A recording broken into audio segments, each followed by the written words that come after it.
Alright guys, back with another knife video. This one is the shit that my son buys. My son's 20 years old. We were all 20 years old at one time. Well, most of you out there. Because I know one or two of my viewers may be under 20. But remember when you're 20 years old and you knew everything in the world? Well, that's kind of what it's like here with my son, I think. Well, this is his knife collection. This is the first knife he got. Now, this wasn't his fault. This was bought for him by his aunt. It says Smith & Wesson SWAT. Yeah, such a beauty. It's the Urban Titanium Camo edition. What a piece of shit this knife is. Like, look at this. I don't know how well you can see that. It's not only blade play this way, but this way. And when you do this, the whole frame wobbles. It feels like it's going to fall apart in your hands. It's a piece of shit. But, you know, it's his first knife, right? Well, I shouldn't say his first knife. He does have a Swiss Army knife he can't find at the moment. He's had that for years. Did I get that for you, or did you get that on your own, or do you remember where they came from? You probably got it from me. I got it when I was pretty young. It's still in alright shape, actually. Yeah, I think I did get that for you. Now, I can't, you know, blame him completely about all these things. I did go out with my sister when she picked this up. I wanted him to have a folder that was lockable, and where we went, this was probably the best of what they had in stock. As you know, Smith & Wesson, what you're paying for is the name. They're made in China. They're cheap. Well, it says right here, Hammer Forge Surgical China. It's SW3400C. Mr. Steele to me. I think that's actually the model name. Oh, maybe the model name. I'm not sure. I'm not sure if that's a Steel or not. If it isn't, well then it's just Surgical China is a Steel. It's Smith & Wesson something something camo, I think. Okay. Show them the sharpening technique. Oh, yes. You want to show you too. This knife's been used really well. This here, right there, is not part of the camo. See this right here? He was trying to sharpen this one day with his Dremel tool. And that's how that came about. Yeah. Anyway. This, I'm not sure where this came from. This is NRA knife.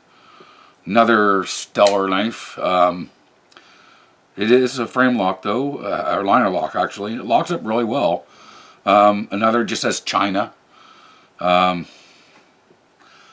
Blade play is quite pronounced on it. The frame isn't wobbling like the other one though. But yeah, not the greatest of knives. The old red, white, and blue NRA with the stars and stripes.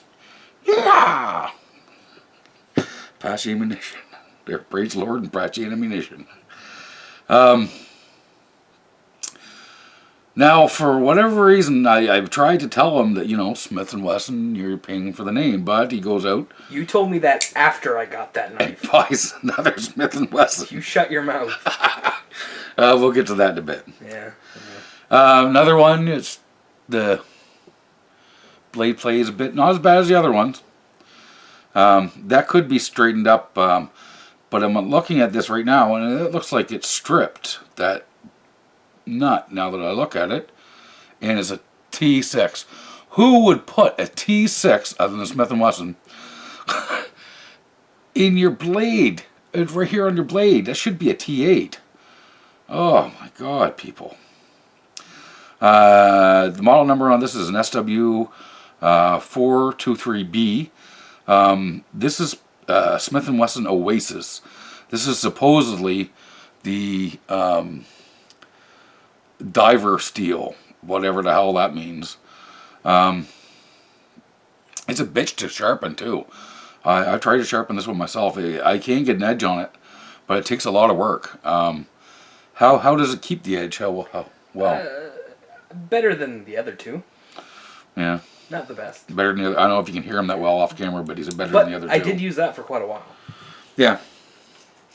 Now, you probably recognize this knife if you watched my other ones. Sorry for banging the table again. Sorry about that, guys. I was showing you this. I got these for like $10, I think it was. Oh, sorry. About $10, I think it was at Canadian Tire. He put a nice little lanyard on her here. He's used his a bit more than I have mine. He actually still has a pretty good blade on it. What the hell were you doing, digging up? That was when we were shooting. We were making a stand for the microphone. Oh, yeah, you were digging in the ground with it. That's what all it is. No, that's from wood. Oh, that's from wood? Yeah, it's just stuck in the coating. Oh, shoot. Nice. I want to see he engraved his initials there. CC. Now, I did buy him this knife. I bought him his first Mora. Can't complain about this purchase. No one would ever complain about a purchase of a Mora. It's a Mora Companion. I tried to give him the high carbon steel one, but he wanted the stainless. You know, whatever. Still, it didn't cost me a lot of money. He's not a big Mora fan. He doesn't like the looks of them. Don't say that. I like them. Well, you told me before you don't care for the looks of them. Yeah, but I like the knives. Yeah, the knives are fantastic. But like he was saying, that they don't look like much of a knife. They look like a what do you like a call dollar it? store knife. Like a dollar store knife. Yeah, they look like a dollar store knife. That one, not so much. Yeah, but Your red one does. yeah, they do look a little bit like a dollar store knife, I guess. But can't go wrong with a Mora. And no, it looks like he carved his initials in the butt of that as well. I've never noticed this before. And I want to show you something how he stores these two. He must have got this from my Moras where they stack. He puts this inside the sheath. Oh, it's the most retarded thing you've seen in your life. And you've actually got to take this knife out to get this one off. But anyway. It works though. Next knife. This was actually a knife I used to own myself, but I lost. We were down in Maine, southern Maine last year, visiting my aunt. And he actually bought another Smith & Wesson after, and you can't say anything about that because that was after I told you about Smith & Wesson being made in China and it's just the name you're paying for. What did you pay for that Smith & Wesson? What was it? Guess. You guess first. I'm actually thinking it was like $40. You were close, except you're not. It was 68. Oh my God, $68. 68 American. For a Smith & Wesson. I really like that knife though. I know. He can't find it at the moment. I wish it was here to show you. Because I would like to see what the if there's any blade play in it and critique it. And see what kind of steel it is too. Episode 2. Anyway, so shortly after that, we were at this second-hand shop. This old guns and knives and whatnot. We were. It was really close to that Army surplus store outside of Bangor, Maine. And we happened to see this almost like a handmade sign saying guns, knives, and whatnot. So we stopped in, and he found this. That's where I get one of my knives, too. What did I get there? Oh, my CRK. I didn't show that in my video. Oh, yeah. My CRKT. Or CRT. Mm-hmm. Yeah. Yeah, I forgot to show that in my video. I forgot all about that. Anyway, so he saw this. I did have one of these knives exactly the same as this years ago, and I lost it. This isn't a bad knife, or so it wasn't when I had it. But come to find out with this particular knife anyway, I didn't know a whole lot about knives when I bought this one myself. I know a lot more about them now, and I would never buy one. I'll tell you that. It doesn't have a nut to tighten. You see it's got this rounded thing here. I don't know. Let me see this flashlight. I'm going to take a look and see what it's got for washers in here. Come on. There's a plastic washer in it. Don't shush me. I've had it apart. Yep. It's like a nylon. There's nylon washers on both sides. Because this here was almost looked like it was a ball bearing unit, but it's not. This is the only way to tighten it up. And if you can see that, I've never seen a tool that would tighten that. And I've got a set of tools here that has almost every kind of,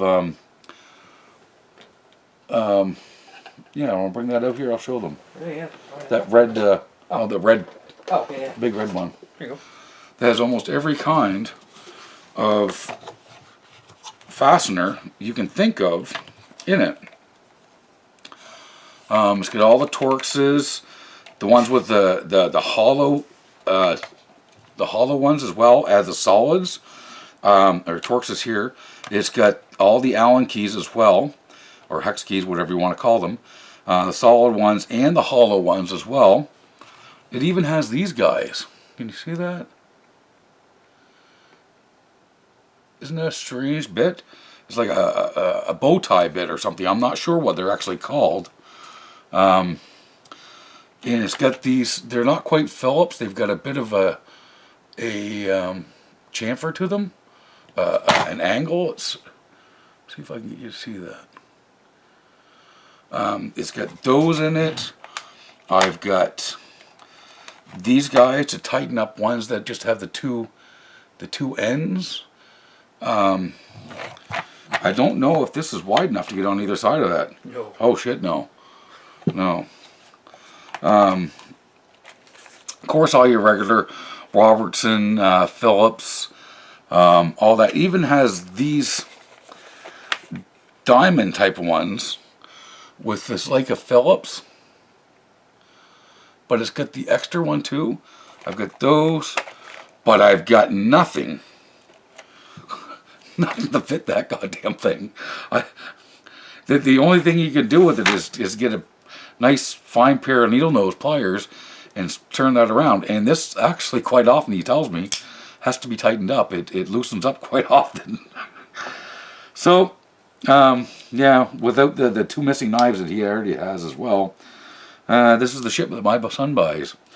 Hopefully I've educated him enough recently to start buying some better knives, but Nah. who knows? He's probably going to buy another Smith & Wesson for $68 American. Anyway, hope you guys enjoyed this video. I enjoyed making it. Have a good day, and I'll catch you in the next one.